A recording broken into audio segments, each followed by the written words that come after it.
Bienvenidas. Vamos a empezar en oración antes que todo, ¿ok? Vamos a orar. Padre eterno, gracias te damos por un nuevo amanecer. Gracias por cada una que está aquí presente. Danos oídos para oír, corazón dispuesto para poner por obra lo que tú nos enseñas en este día. Gracias por tu palabra que no te regresa a ti vacía. Es eterna, ha estado desde antes de la fundación del mundo y todo pasará menos tu palabra no pasará.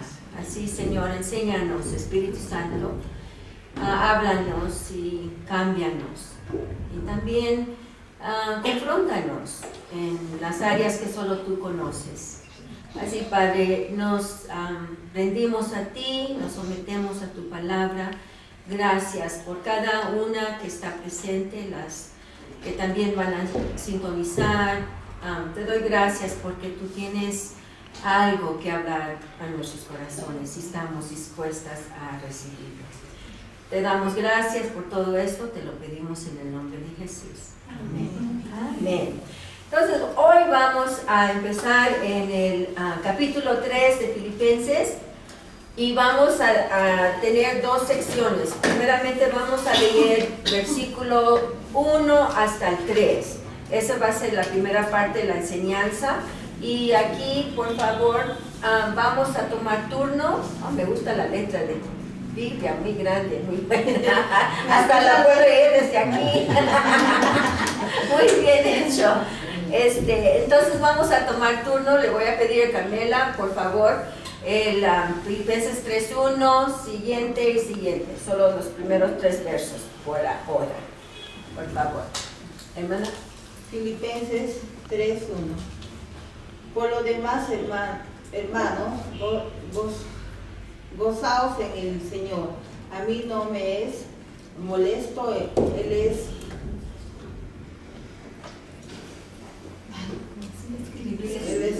el escribidor las mismas cosas y para vosotros es seguro. Guardaos de los perros, guardaos de los malos obreros, guardaos de los mutiladores del cuerpo. Versículo 3. Porque la circuncisión somos nosotros, los que por medio del Espíritu de Dios adoramos. Nos enorgullecemos en Cristo Jesús y no ponemos nuestra confianza en esfuerzos humanos. Así es.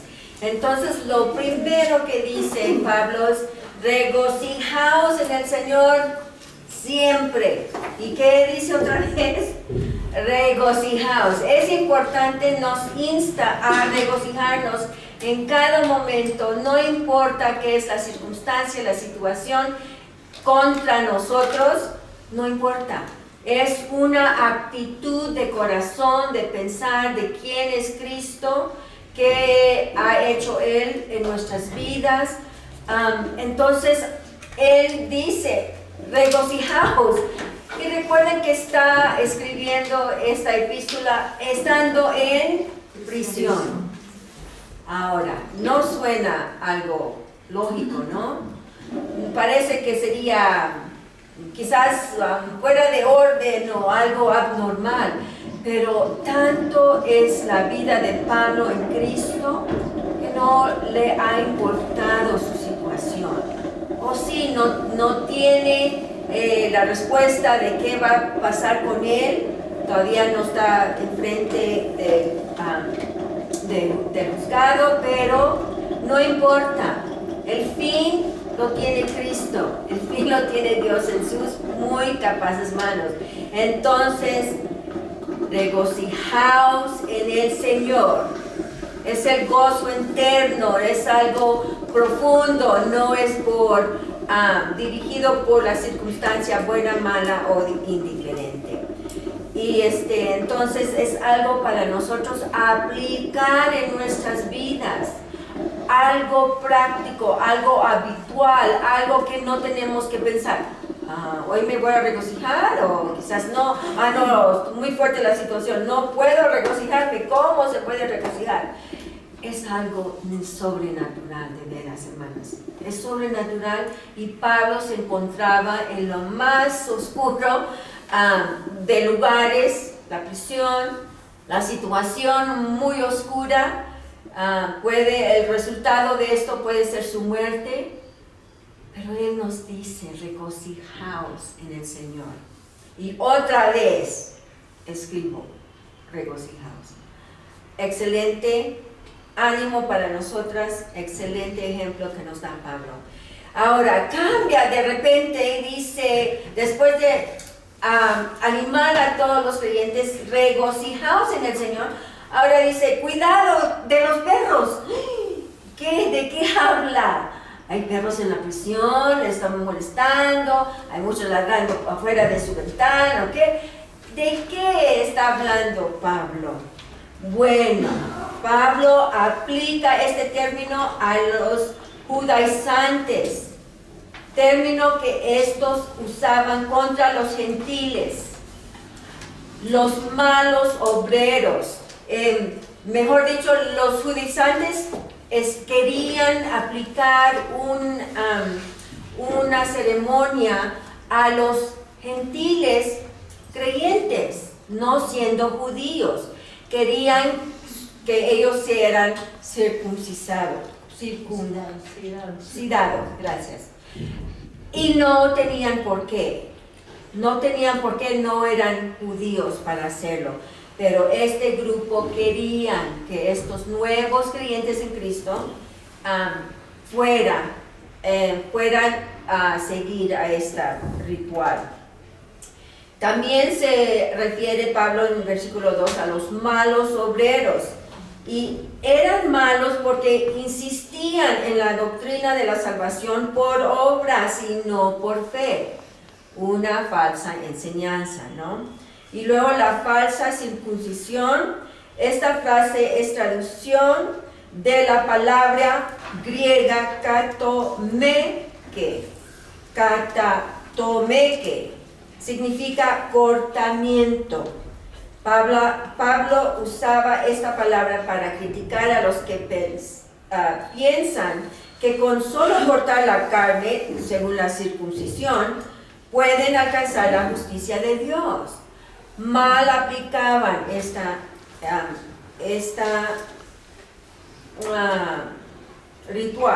ritual.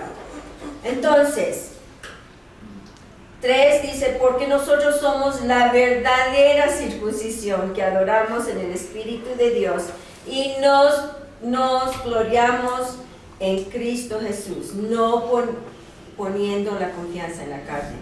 Es todo lo que Cristo vino a hacer.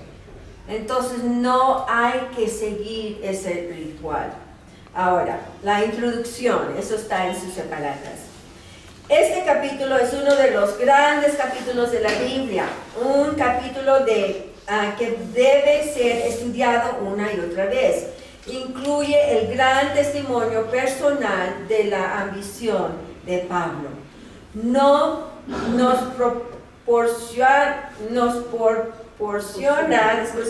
algunos de los grandes principios que rigieron la vida de Pablo. El tema del capítulo es el imperativo del creyente. Hay algunas cosas que el cristiano debe hacer mientras avanza con el imperativo de Jesucristo. El deber de hacer, de seguir en Cristo. En primer lugar, debe protegerse. 1. El regocijarse en el Señor, según vimos en verso 1. 2. Obedecer lo que está escrito, obviamente, la palabra de Dios, las escrituras. 3. Cuídense de los falsos maestros, los perros, que se refiere Pablo, ¿no? Versículo 2. Y 4. Sepa que tenemos la verdadera circuncisión espiritual, ya no más lo físico. Ahora, punto número 1, regocijarse. Regocijémonos en el Señor. Una persona que siempre se regocija en el Señor no se descargará. Aquí está el punto, en el Señor. No es en nuestras fuerzas, no es por otra cosa, pero en el Señor. A medida que el creyente anda por la vida, hay dos cosas que siempre deberá enfrentar: las circunstancias y las falsas enseñanzas. No importa dónde vaya, las pruebas de la vida, tanto secundarias como importantes, lo estarán esperando. Tiene que enfrentarse cara a cara con las horribles pruebas de la vida. Si no las confrontamos, no vamos a poder aprender. Porque si no pasamos, es una prueba. ¿Qué es lo que pasa en el colegio? Les dan unos exámenes, pruebas para ver si están captando lo que se les está enseñando, ¿que no? Igual, las pruebas que nos vienen, si no las pasamos, si no vamos por encima, o en vez de escondernos, no vamos a crecer. Al escondernos no vamos a crecer. Es importante reconocer que las pruebas en la vida cristiana es normal. Lo que no es normal es que nos vamos a esconder, vamos a huir, no vamos a enfrentarla. Allí nos vamos a quedar inmaduras, enanas espiritualmente. Entonces hay que confrontar toda circunstancia, cada prueba. Y que si la pasamos, amén, seguimos adelante. Pero yo siempre les aviso, les aconsejo a hermanas que vienen conmigo: esto me está pasando, esto, ok, tienes que hacer esto. No, pero, y me pelean, no quieren someterse. Entonces prolongan más esa prueba. Y si no la pasan, Dios otra vez le va a traer otra, semejante, diferente detalle quizás, tiempo, cosas esas, pero el principio que Dios nos quiere enseñar es para confrontar la prueba. Y gloria a Dios, porque es para nuestro bien, ¿ok? Entonces, ninguna persona se escapa de las pruebas de la vida. Si caminan por esta tierra. Se enfrenta con la terrible realidad de las pruebas todos los días de su vida. No importa dónde camine, se enfrentará con las falsas enseñanzas de esta vida. No importa qué camino tome el creyente, se enfrentará a ideas diferentes acerca de cómo manejar la vida y sus grandes pruebas. Si anda a lo largo del día regocijándose en el Señor, su mente está en el Señor. Se regocija por lo que Cristo ha hecho por él. Una cosa, eso me recuerda cuando empezábamos nuestro caminar en Cristo. Era tan radical nuestra vida que antes íbamos acá, hacíamos esto, pero entonces cuando Dios nos salvó, nos redimió, toda nuestra existencia, toda nuestra vida era la iglesia. Era servir a la iglesia, estar asistiendo a la iglesia, aprender de la escritura, estar en las oraciones, el tiempo de oración en la iglesia, todo. Entonces no había otra actividad que teníamos. Resulta que había ido a cortarme el pelo, tenían un sorteo, así dicen, sorteo. Entonces yo escribí mi nombre, puso allí, se me olvidó, me avisan: has ganado el premio. ¿De veras qué? 2 boletos a un juego de los Dodgers, de béisbol. Yo nunca había ido a un partido de béisbol y en vivo, y aún no me gustaba tanto para ir o seguirlo por la televisión. Pero gané 2 boletos, dije, bueno, y en ese momento estaba mi mamá y la llevé conmigo, fuimos a un partido de los Dodgers y ya estábamos como 1 año y medio en la iglesia, yo creo. Primera actividad fuera de la iglesia, en lo público, y entonces estaba bateando no sé quién, ni recuerdo quién eran los jugadores, y hace un home run y yo, ¡aleluya! ¡Aleluya! es lo que decía la iglesia. Era mi alegría, mi gozo. Y dije, aleluya, estando en el estadio deportivo. Y yo me quedé fría, dije, aleluya. No sé qué pensaron los demás, pero eso me hizo ver que mi pensar, todo mi vivir, todo lo que hacíamos ahora, era en Cristo, era en su palabra, era en la iglesia, que mi vocabulario aún no era adecuado para un partido de béisbol. Pero es interesante regocijarnos en el Señor. Entonces, más pensamos en el Señor, quién es Él, qué Él ha hecho por nosotros, más gozo tenemos. Y no es por circunstancia, pero es por quién Él es. Entonces, el creyente simplemente camina gozándose y regocijándose en todo lo que el Señor ha hecho y está haciendo por Él. Esto es fundamental si el creyente va a cuidarse del ataque de las pruebas y las falsas enseñanzas de esta vida. El creyente debe andar regocijándose en el Señor. Ahora, de todo esto, ¿qué han entendido? Hasta este punto, ¿qué hemos entendido? Que nos debemos ser obedientes a la palabra del Señor. Ser obedientes a la palabra del Señor. Regocijarnos en todo tiempo. Así es. Y otra vez os digo, regocijaos. Es importantísimo para nuestra vida, la paz en nuestra vida, fuera de la circunstancia, no importa, porque lo que es estable en nuestra vida es Jesucristo. Él nunca cambia, su palabra nunca cambia. Entonces, es importante. La gran cosa que lograr el regocijo es que coloca y mantiene a una persona ante la presencia de Cristo. No importa qué es lo que el creyente enfrente. No importa cuán terrible sea la prueba, él sabe que será cuidado por Cristo Jesús, su Señor. Sabe que nada puede separarlo del Señor y de su amor, que nunca morirá, sino que vivirá eternamente. Por lo tanto, sabe que cualquier cosa que le suceda nunca lo conquistará, ni lo vencerá. Cristo le dará un poder sobrenatural y la fortaleza para vencerlo. El creyente está seguro para siempre manteniendo el poder del Señor, Jesucristo. Por lo tanto, anda regocijándose en el Señor.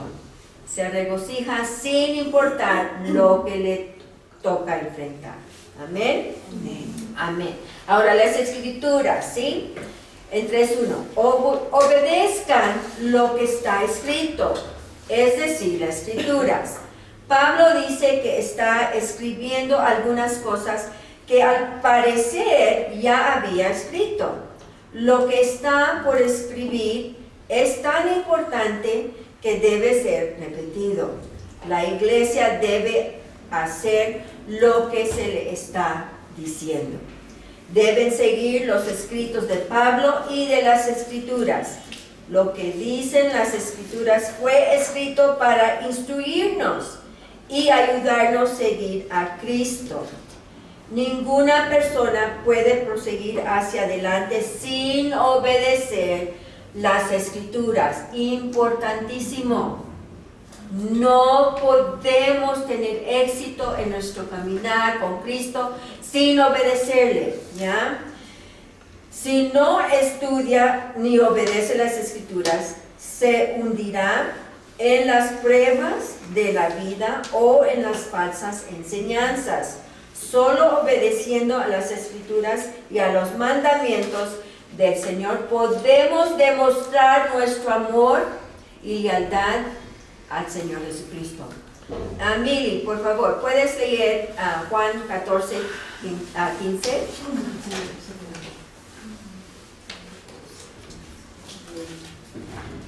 Juan 14, 15.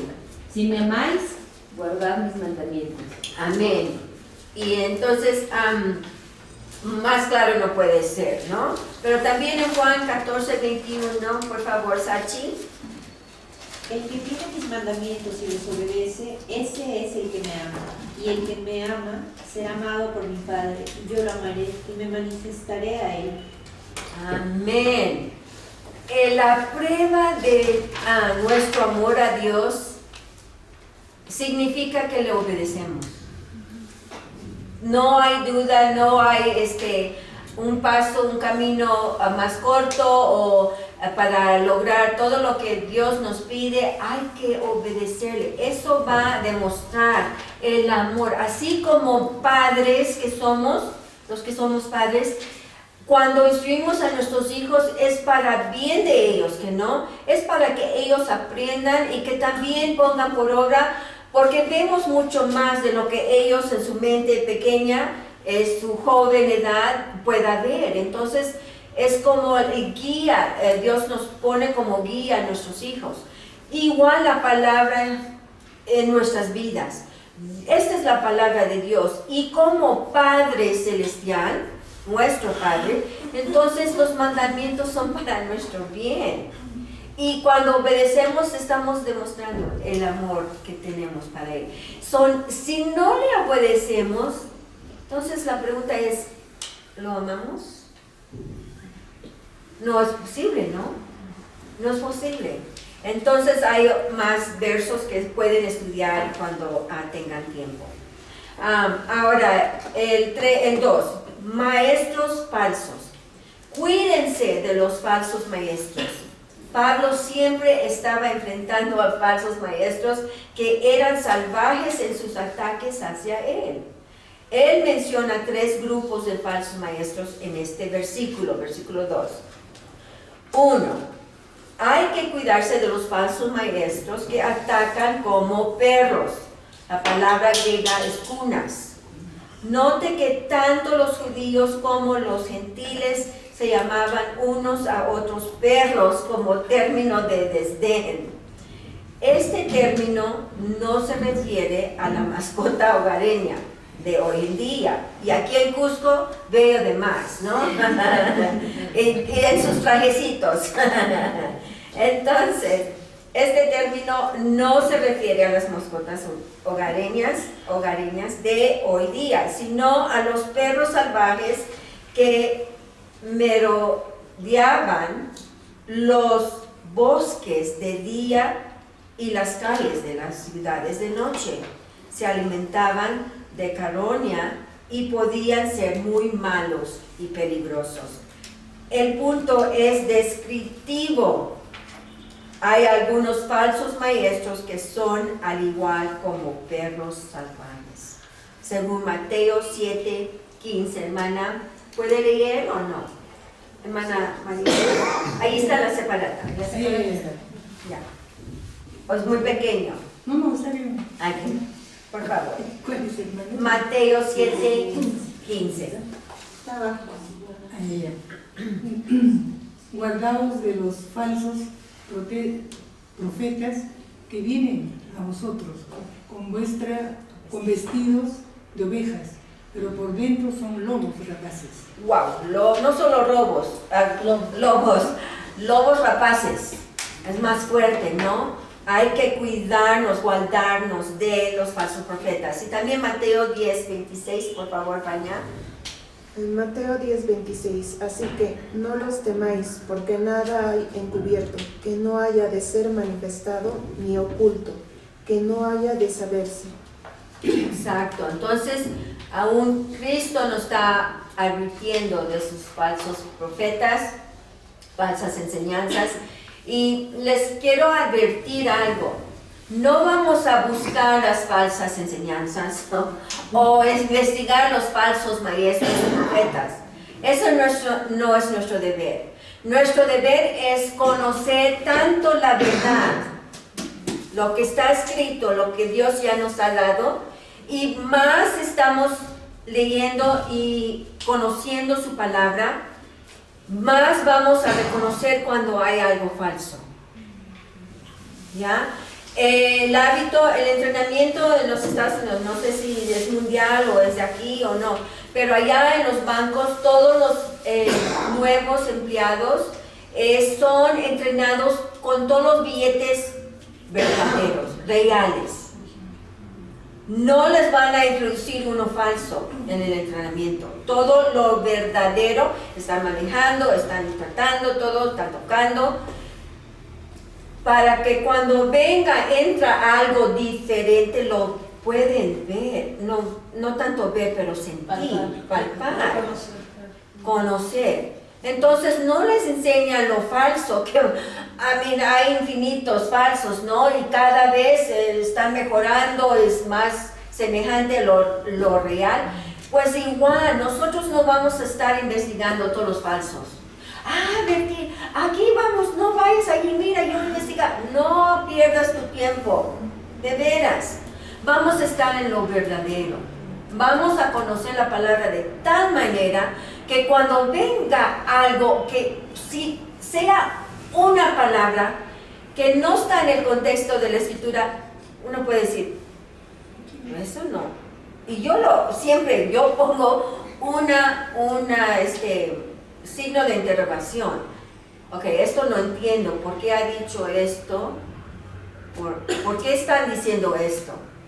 Por ejemplo, hay algo que al empezar a venir aquí a la iglesia, escuchaba, cuando veníamos a las oraciones, escuchaba, Dios, tú eres 3 veces santo. Ok, ¿por qué dicen eso? Porque la escritura dice, eres santo, santo, santo. Pero dice que es 3 veces santo. No. ¿Por qué? Yo decía, ¿por qué oran así? ¿Por qué solo 3 veces santo? Le ponen límite a la santidad de Dios. No se enfoca la escritura de es 1, 2, 3 veces santo. No, es santo, santo, santo. Su santidad es eterna, es perfecta. Eso no tiene niveles de santidad. Dios es perfecto, es santo. Entonces, esa oración está fuera de la escritura. No vamos a limitar la santidad de Dios. Y eso era, no sé si lo habían escuchado en una prédica o qué, o era su propio entendimiento que no estaban entendiendo. Entonces, al limitar a Dios su santidad no es para nosotros hacer. Muchas veces en Isaías, en Apocalipsis, dice, en el trono del Señor, todos decían, santo, santo, santo, pero no decían, Dios, tú eres 3 veces santo. ¿Ves la diferencia? Qué sutil es, parece adecuada, parece que es verdad, pero si no conoces toda, no que yo conozco todo, no, pero he estado suficiente en la escritura para reconocer que eso no aparente ser muy bonita, muy adecuada, pero es equivocada. No vamos a poner el límite a Dios 3 veces santo, ¿no? ¿Ok? Eso fue ejemplo. Ahora, 2. Hay que cuidarse de los falsos trabajadores que son malos obreros. El mundo está lleno de personas que obran cosas malas.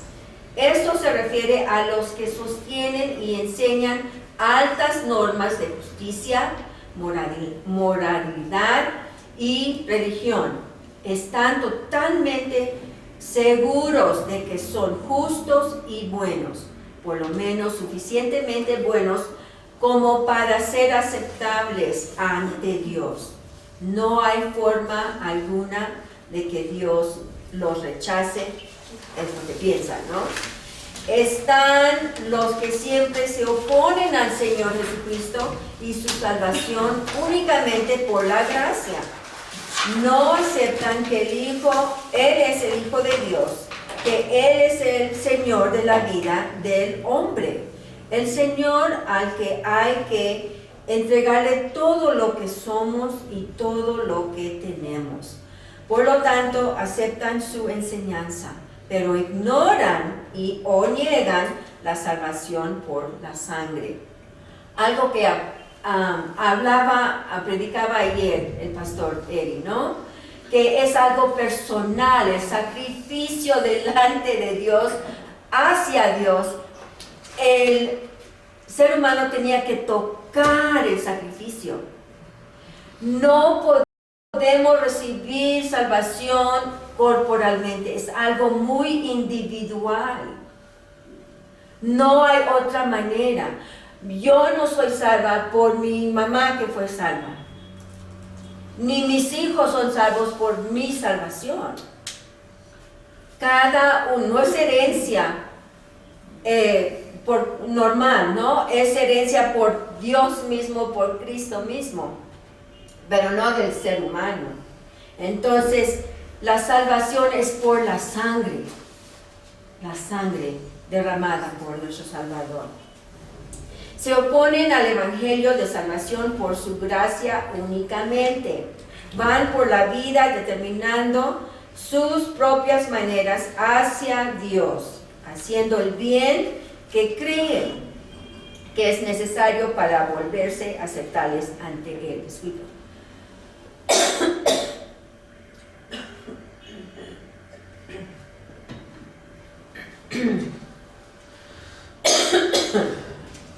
El resultado es una falsa enseñanza, un camino hacia Dios que se opone al Señor Jesucristo y su camino. Dichos falsos maestros son malos obreros que se oponen a la verdad. Número 3. Hay que cuidarse de los falsos maestros que son mutiladores del cuerpo.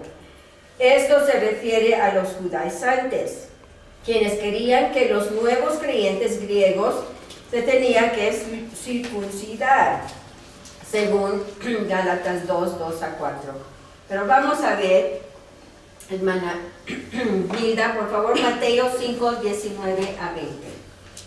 Mateo 5:19-20. De manera que cualquiera que quebrante uno de estos mandamientos muy pequeños, y así enseña a los hombres, muy pequeño será llamado en el reino de los cielos. Mas cualquiera que los haga y los enseñe, este será llamado grande en el reino de los cielos. Porque os digo que si vuestra justicia no fuere mayor que la de los escribas y fariseos, no entraréis en el reino de los cielos.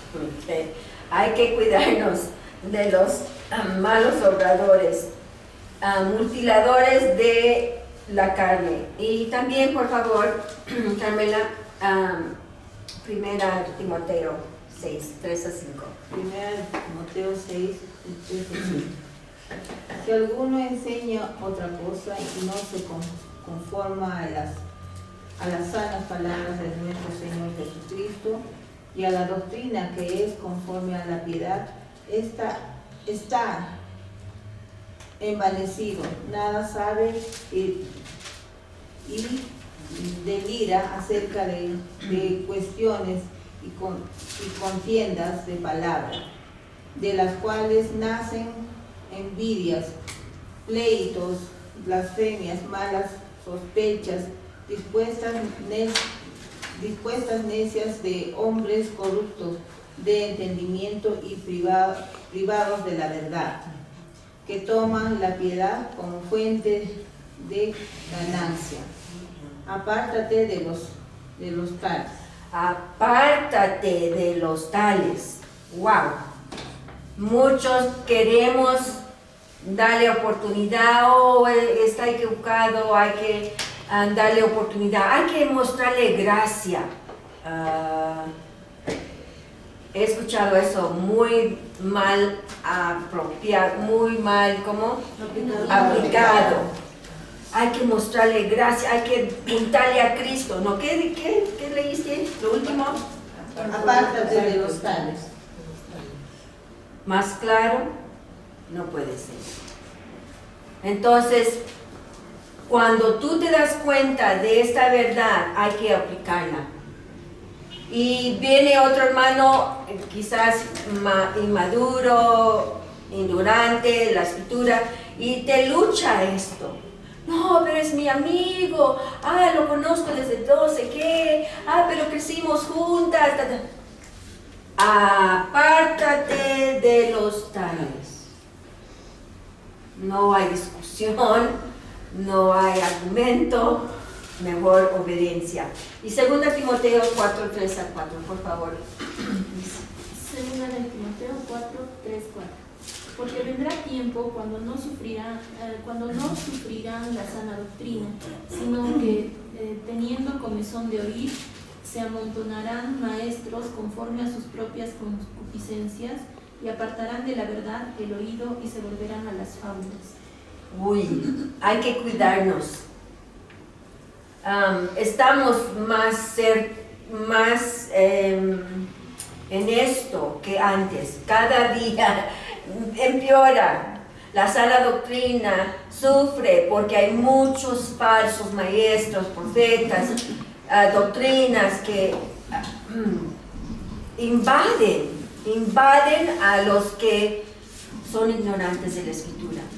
Si nada más aprendemos de esta sesión, hay que tomar en cuenta las Escrituras. Hay que obedecer las Escrituras. Hay que ponerlas por obra en nuestras vidas. Entonces, fuertes son esas palabras, ¿no?, que hemos leído. Están en las Escrituras, no son mis palabras. No es mi pensar. Dios lo tiene en su palabra, para bien de nosotros, ¿ya? Ahora, y 3, creyentes, circuncisión. Sepan que tenemos la verdadera circuncisión. ¿Qué quería decir Pablo? 1, los creyentes son aquellos que adoran a Dios como Él realmente quiere ser adorado en el Espíritu. Esto es, han circuncidado o cortado la carne como un medio por el cual adoran a Dios. Hay cosas que hacemos porque adoramos. Son el resultado y las actividades de la adoración.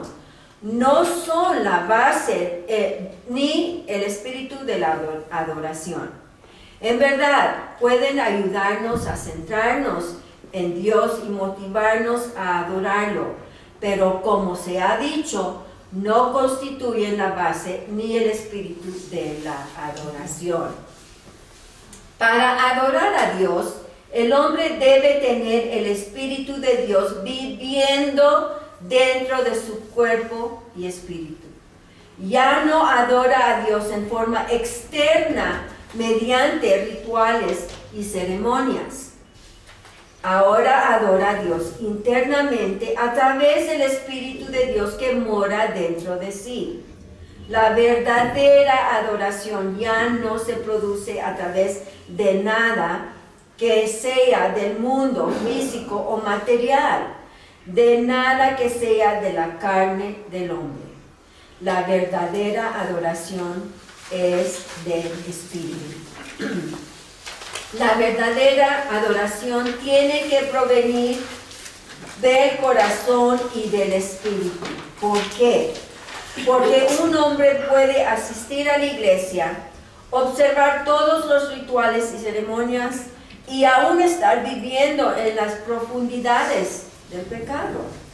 Pero si el espíritu de un hombre está bien con Dios, él adora a Dios con un corazón puro y limpio, libre de todo pecado y contaminación. La persona verdaderamente circuncidada es la persona que adora a Dios en espíritu. Dios es espíritu, y los que le adoran en espíritu y en verdad es necesario que le adoren, según Juan 4:24. 2. Los creyentes son aquellos que se regocijan tal como Dios realmente quiere que nos regocijemos en Cristo Jesús. ¿Por qué? Porque es el Hijo unigénito de Dios. es la persona que se entregó para morir por nosotros, cargando con nuestros pecados y condena. Y es la persona que nos ha salvado, que hizo posible que vivamos para siempre en la presencia de Dios. Por lo tanto, es natural que Dios espere que nos regocijemos en Cristo Jesús. ¿Cómo podríamos alardear y regocijarnos en los rituales y las ceremonias y la religión? La fuente, el autor y el consumador de nuestra fe es Jesucristo. Por lo tanto, la verdadera circuncisión, el verdadero creyente, no alardea de nada físico ni material, ni en rituales o ceremonias o religión. La verdadera circuncisión se regocija y alardea en el que nos ha dado salvación y acceso a Dios, incluso en Cristo Jesús nuestro Señor. Y hay muchas referencias de versículos de comprobar todo esto. Y 3, los creyentes son aquellos que no tienen confianza en la carne. La carne es solamente física y material. Solo puede manejar cosas físicas y materiales. Solo puede hacer buenas obras y mantener rituales, ceremonias y prácticas religiosas externas. No puede hacer nada que vaya más allá de lo físico y lo material. La carne envejece, se deteriora y se pudre. Por lo tanto, la carne sigue el camino de todas las sustancias materiales y físicas. Muere y se pudre. Y sin importar lo que haya hecho la carne y haya logrado en este mundo físico, se lleva a la tumba todas sus obras. La carne muere y todo lo concerniente a la carne muere con ella. Por lo tanto, la verdadera circuncisión, el verdadero creyente no tiene confianza ni apuesta a la carne, tiene confianza únicamente en Jesucristo. Ahí también tenemos muchas referencias para poder seguir estudiando esto. Y luego en versículo 3, la circuncisión. Antes de Cristo, la circuncisión era la señal física de que un hombre era seguidor del verdadero Dios. Era la señal de que un hombre creía en las promesas que Dios había hecho a Abraham e Israel. Según Génesis 17, 10 a 14 y Romanos 4, 11. Dios nunca pretendió que la circuncisión tuviera otro valor que el de ser una señal. No traería justicia a ningún hombre, ni siquiera a Abraham, según Romanos 4, 9 a 10. Se daba solo como una señal de la fe que un hombre ya tenía en las promesas de Dios. Se le imputaba la justicia al hombre porque creía en las promesas de Dios. Luego, el hombre era circuncidado como una señal de su fe en Dios. Sin embargo, muchos abusaron del propósito de Dios respecto de la circuncisión. 1. Algunos convirtieron en la circuncisión en un sustituto por la verdadera justicia. Se pensaba que un hombre estaba seguro en los brazos de Dios si estaba circuncidado. Creer en Dios y amar a los hombres poco tenía que ver con ser hijo de Dios. Muchos se olvidaron de la circuncisión de un corazón puro y se volvieron judíos de la circuncisión solo de nombre. La circuncisión se convirtió meramente en una señal exterior y física. Qué error, ¿no? Y luego 2. Algunos utilizaron la circuncisión como una forma de dividir o categorizar a las personas. Se construyó un gran muro de división alrededor de los no circuncidados. Eso pueden ver en Hechos 10:1, 1 Samuel 17:26, 2 Samuel 1:20. De cualquier hombre que no fuera circuncidado, se pensaba que estaba apartado y remoto, no solo de quienes pensaban que eran el pueblo de Dios, los judíos y los circuncidados, sino también de Dios mismo, según Hechos 10:1-33 y Hechos 15:1-3. Un hombre no circuncidado era observado con resentimiento. En la mente del judío se pensaba que Dios solo amaba a Israel y que despreciaba y desdeñaba a todos los demás, las demás personas, las naciones gentiles.